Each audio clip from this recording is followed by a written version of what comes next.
प्रियः छात्रः, अद्य वयम् आचार्यपूर्वार्धस्य प्रथमप्रश्नान्तर्गतं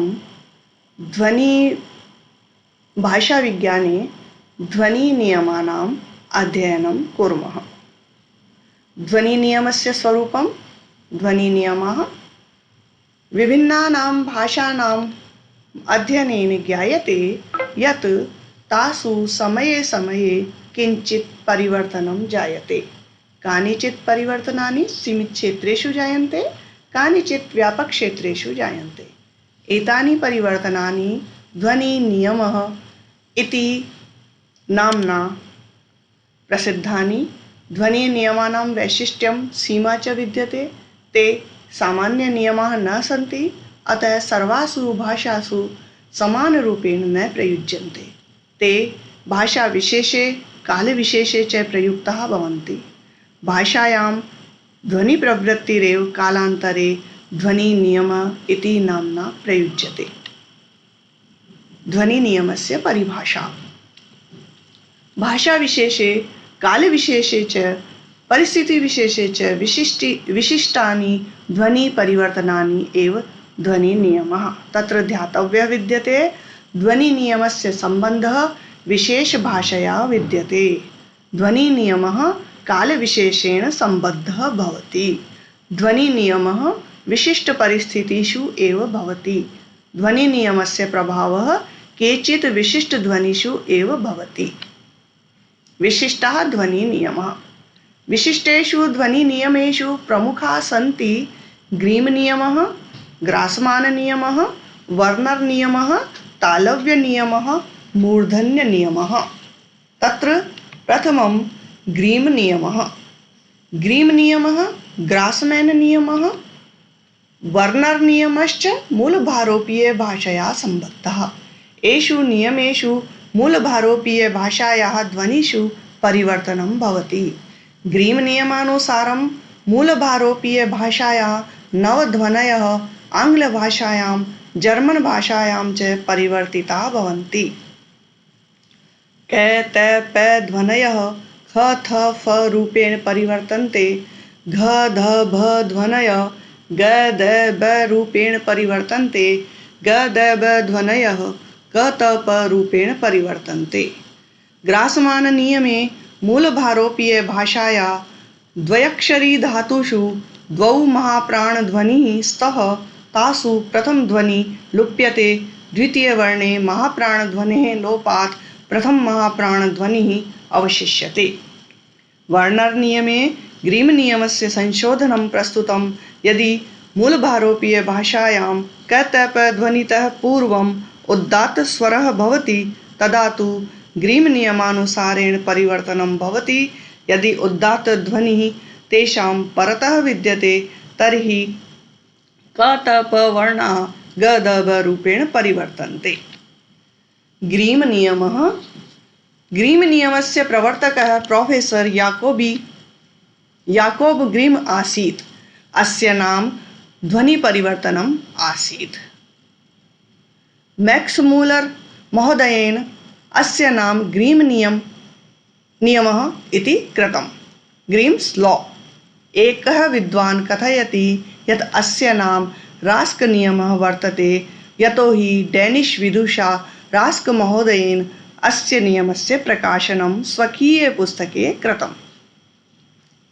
ग्रीममहोदयेन तु स्वकीये पुस्तके अस्य नियमस्य विस्तृतरूपेण प्रकाशनं कृतम्। ईरे महोदयेन अपि अस्य नियमस्य उल्लेखः कृतः। ग्रीमनियमः 2 भागौ विभक्तः।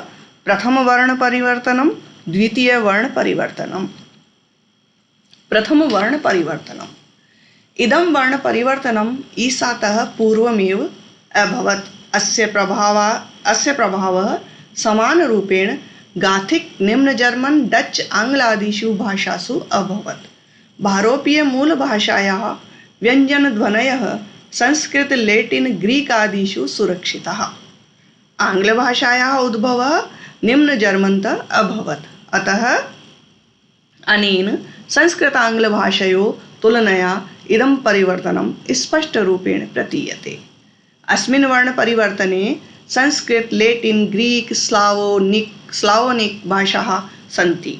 आसु मूलध्वनयः सुरक्षिताः, अपरतः गाथिक, निम्न जर्मन, डचादयः भाषाः यासु परिवर्तनं जातम्। वर्णपरिवर्तनस्य क्रमः। प्रथमवर्णपरिवर्तनम्।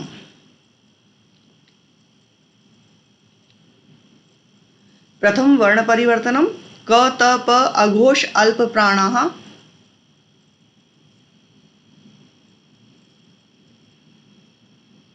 ख, थ, फ महाप्राणः ग, द, ब घोष अल्प प्राणाः।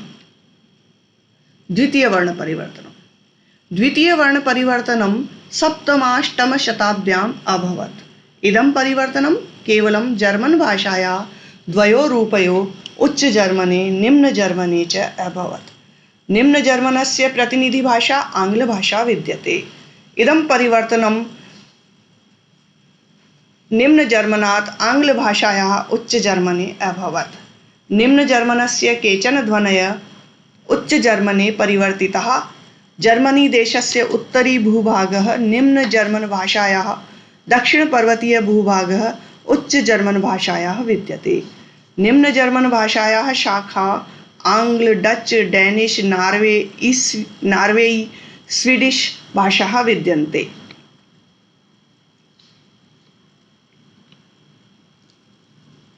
संस्कृत, लेटिन, ग्रीक क, ख, ग ध्वनयः ह, ग, क इत्यस्मिन् भाषायाम् उच्चजर्मने ग, क, ख भाषायां परिवर्तिता भवन्ति। यथा संस्कृतं प्रथमवर्णः, आङ्ग्लभाषायां द्वितीयवर्णः, उच्चजर्मने तृतीयवर्णः जायते।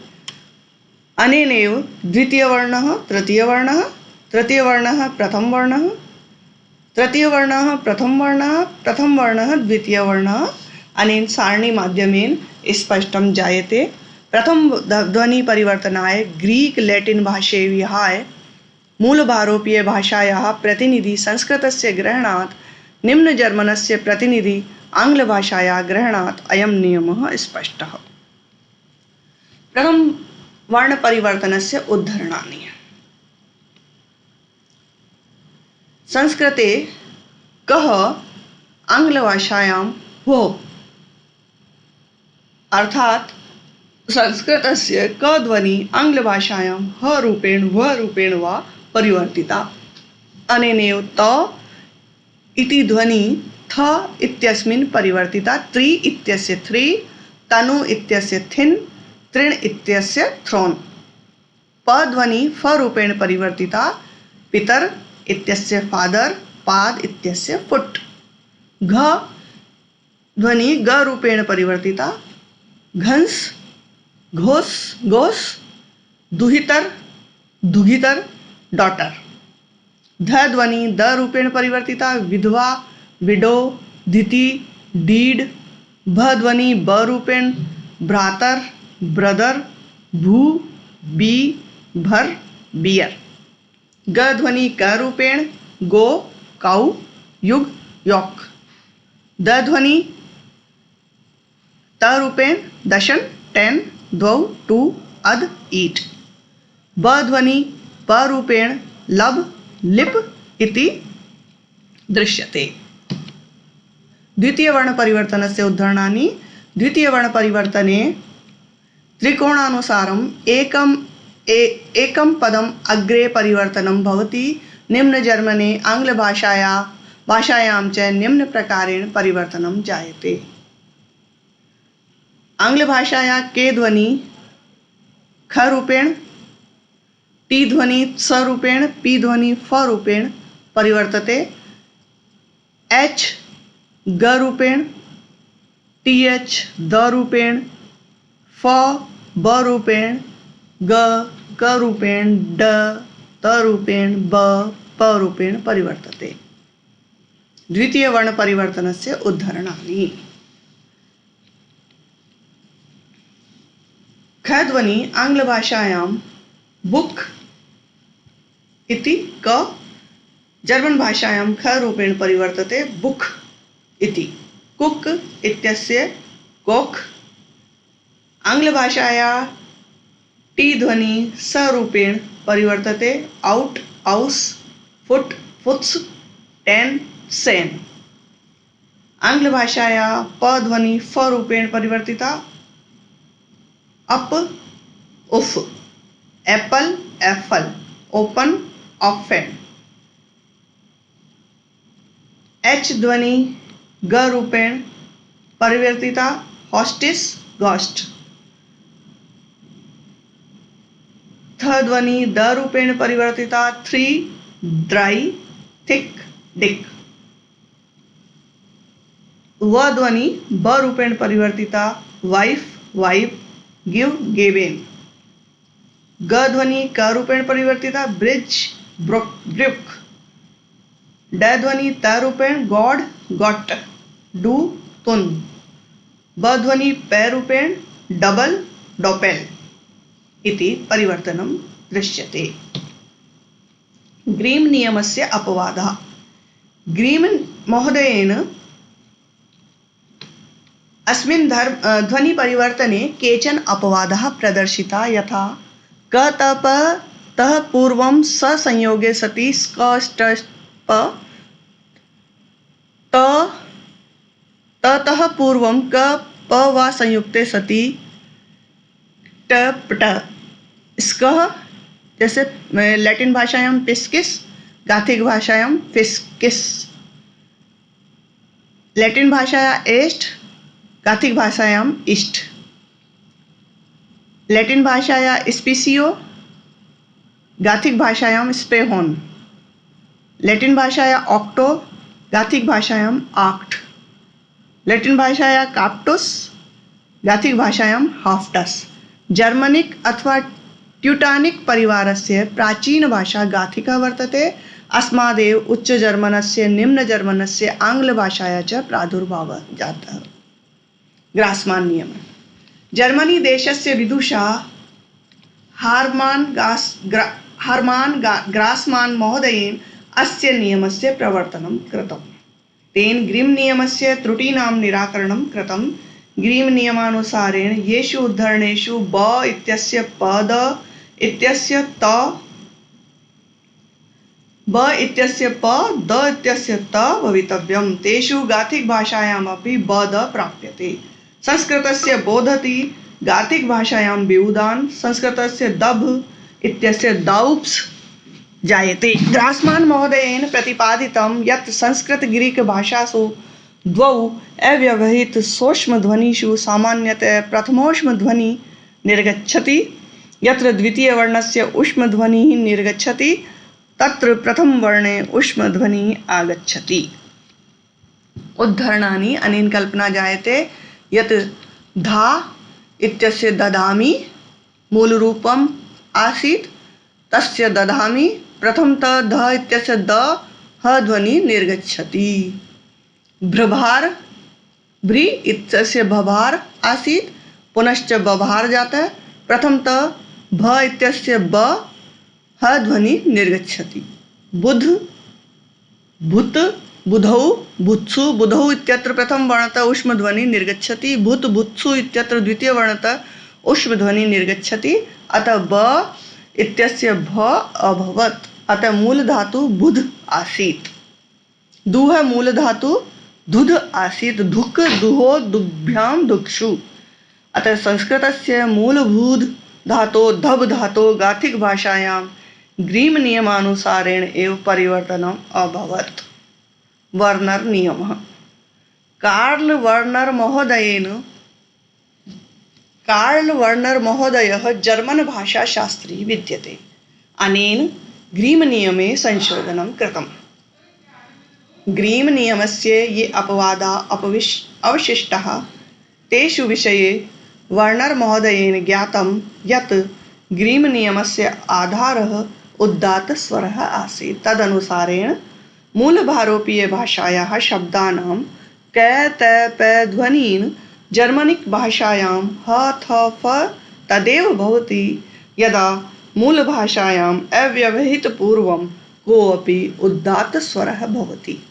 यदि उदात्तस्वरः क-त-प वर्णानाम् अनन्तरं भवति तदा येषां स्थाने क्रमशः ग-द-ब जायते।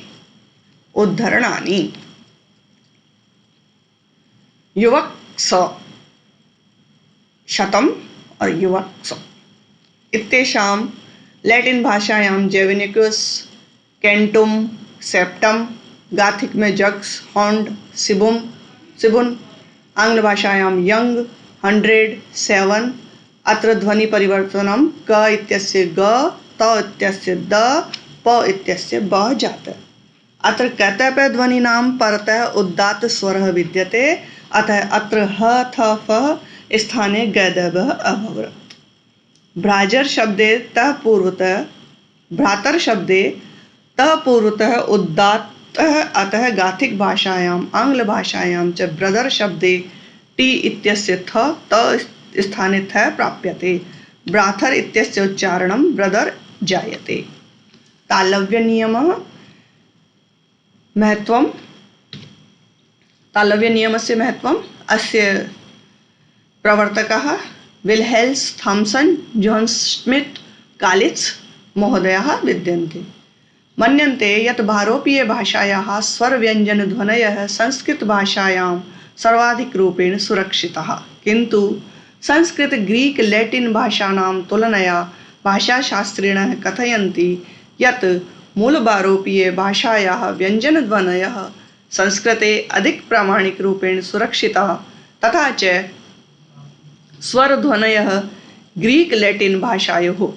निष्कर्षस्य कारणमस्ति यत् ग्रीक लैटिन भाषायोः यत्र ह्रस्व ए ई ओ त्रयः पृथक् ध्वनयः प्राप्यन्ते तत्र संस्कृते केवलम् अ ध्वनि प्राप्यते। परस्पर तुलनया ज्ञायते यत् यत्र ग्रीक लैटिन भाषायोः ह्रस्व ए ओ ध्वनि विद्यते तत्र संस्कृते अ ध्वनि यदि भवेत् तर्हि वर्ण परिवर्तनं न भवति। यदि ह्रस्व ई स्थाने अ ध्वनि अभवत् तर्हि क इत्यस्य च ज प्राप्यते। मूलभाषायाः ह्रस्व ई स्थाने यदि अ भवति तदा कण्ठ्यध्वनि क ग वर्णयोः तालव्य च ज भवति। एषः तालव्य नियमः। उद्धरणानि। ए इत्यस्य अ, इ इत्यस्य अ, इ इत्यस्य अ, इ इत्यस्य अ, ओ इत्यस्य अ, ओ इत्यस्य अ। अनीति, अनिमस, अहम, ईगो, भरामि, फेरो, ददर्श, डेडोर्का, अष्टौ, ऑक्टो, अस्थि, ओस। अनेन स्पष्ट्यते यत् संस्कृतस्य अत्र ग्रीक लैटिनयोः ए ई ओ संस्कृतस्य अ ध्वनितः ए ई ओ ध्वनित्रयस्य उत्पत्तिर्न सम्भवति, अतः मूलभारोपीय स्वराणां विषये लैटिन ग्रीक भाषे प्रामाणिके। तालव्य नियमः। मूलभारोपीय भाषायाः क वर्गस्य त्रयः श्रेण्यः मन्यन्ते। शुद्धकण्ठ्यः, कण्ठोष्ठ्यं, कण्ठतालव्यः। एषु कण्ठोष्ठ्यं क वर्गः ग्रीक लैटिनयोः क्व तुल्यं भवति। कण्ठतालव्य क वर्गः तत्र क वर्गः एव दृश्यते, किन्तु संस्कृते अवेस्तादिभाषासु स श वा रूपेण अभवत्। शुद्धकण्ठ्यध्वनयः, कण्ठतालव्यध्वनयः भारत ईरानी शाखायां कुत्रचित् क वर्गः कुत्रचित् च वर्गः अभवत्। यत्र च वर्गरूपेण परिवर्तते तत्र कण्ठोष्ठ्यध्वनिं पश्चात् मूलभारोपीयभाषायाम् इ अथवा ऐ इ ए तालव्यध्वनयः प्राप्यन्ते। यत्र परे तालव्यध्वनयः न सन्ति तत्र संस्कृत अवेस्तयोः क वर्गस्य ध्वनयः प्राप्यन्ते। मूलभारोपीय भाषायाः कण्ठोष्ठ्यध्वनीनां परतः यदि कोऽपि तालव्यस्वरः आयाति तर्हि कण्ठ्यध्वनेः स्थाने तालव्यध्वनिः भवति, अन्यत्र क वर्गस्य ध्वनिरेव भवति, यथा तालिकामाध्यमेन स्पष्टं जातं। संस्कृतस्य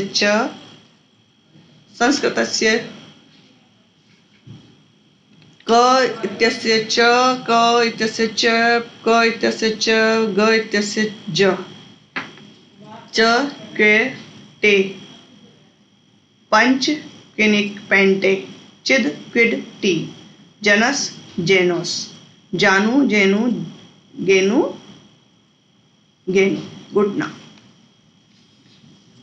अन्यत्र ध्वनि परिवर्तनं न भवति। क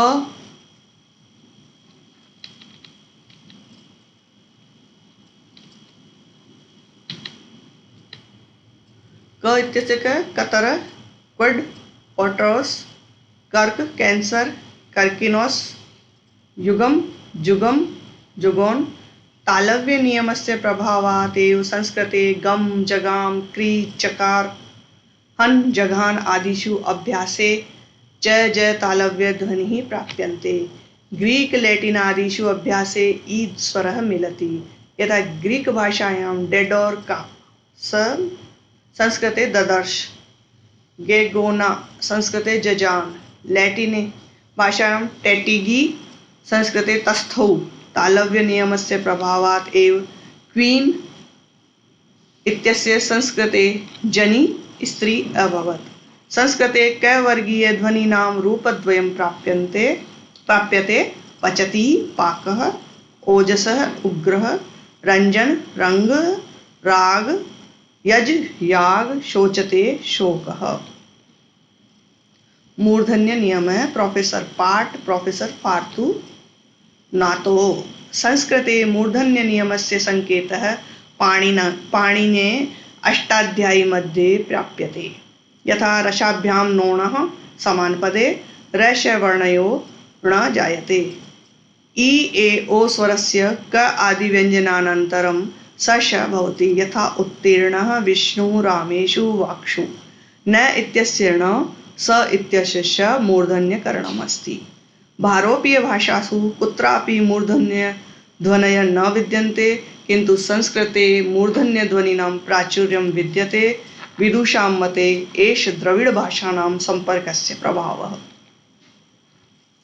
मूर्धन्य नियमस्य स्वरूपम् अस्ति यदि मूलभारोपीय भाषायां र ल वर्णयोः अनन्तरं त वर्गः भवेत् तर्हि तयोः ट वर्गः जायते। यदि मूल भाषायां रि विद्यते तर्हि स लुप्यते अथवा अ रूपेण परिवर्तते। तर्हि परवर्तित वर्गस्य स्थाने अवर्गः जायते। यथा कृत इत्यस्य कट, विकृत इत्यस्य विकट, संकृत इत्यस्य संकट, अवर इत्यस्य अवट, रिद इत्यस्य आड्य, प्रथति इत्यस्य पठति। फार्तुनातोव महोदयेन प्रतिपादितं यत् मूलभाषायाः ल वर्णानन्तरं त वर्गं ट वर्गः जायते। मूलभाषायाः र इत्यस्य रि वर्णयोः अनन्तरं त वर्गं ट वर्गः न भवति। मूलरूपं ग्रीक प्लतुस पटुः संस्कृते, लैटिन का पाम संस्कृते पाणी, लैटिन का कल्टर संस्कृते कुठार, लैटिन का वेरेट्टो वर्तो संस्कृत में वर्तामी, गाथिक का ग्रेडू संस्कृत में गर्ध, लिथुआनिया का आर्डियटी अर्ध। अस्य नियमस्य अपवादानां संख्याधिक्यात् प्रोफेसर वाकरनागल ब्रुगमान बार्थोलोमे महोदयेन एषः नियमः अस्वीकृतः। र अथवा रि वर्णयोः अनन्तरं त वर्गं ट वर्गः मिलति। यथा भृत इत्यस्य भट, नृत इत्यस्य नट, कृत इत्यस्य कट। अतः मूर्धन्य नियमः स्वल्परूपेण एव ग्राह्यः। अन्य नियमः अवेस्ता नियमः। अवेस्तायां संस्कृतस्य ह घ ध भ ध्वनीनां स्थाने ग द ब क त प ध्वनीनां स्थाने ख थ फ स्वरागमश्च प्राप्यन्ते। यथा संस्कृते भरसि अवस्थायां बरहि, असुर अहुर, भवति भव इति, बरन्ति बरइन्ति, क्रतु क्रतुस्, सत्य हैथ्यो, प्रोक्तः फ्रावोक्थो, एति अयेति। ग्रीक नियमः। मूलभारोपीय भाषायाः ध्वनिषु ग्रीक भाषायां किञ्चित् परिवर्तनं जायते। यथा द्वयोः स्वरयोः मध्यवर्ती स ध्वनिः ह भवति, पुनः तस्य लोपः जायते। वर्गस्य चतुर्थवर्णं द्वितीयवर्णः अर्थात भ इत्यस्थाने फ, ध इत्यस्य स्थाने थ जायते। तालिकायां स्पष्टं भवति। संस्कृतस्य भरामि फेरो नवस नेफोस भ्रातर फ्राटर मधु मेथु जानु गोनु। लैटिन नियम है। मूल भारतीय भाषाया ध्वनिषु लैटिन भाषायां किंचित परिवर्तनं जायते। यथा द्वयो स्वरयो मध्यवर्ती स ध्वनिः र भवति। वर्गस्य चतुर्थ वर्णं द्वितीय वर्णः अर्थात भ इत्यस्य फ, ध इत्यस्य थ जायते। यथा भरति फेरो भवति फेम, नभस नेबुल तुभ्यं टीवी धूम फेमस। प्राकृत नियम। संस्कृतस्य अनेक ध्वनयः प्राकृत भाषायां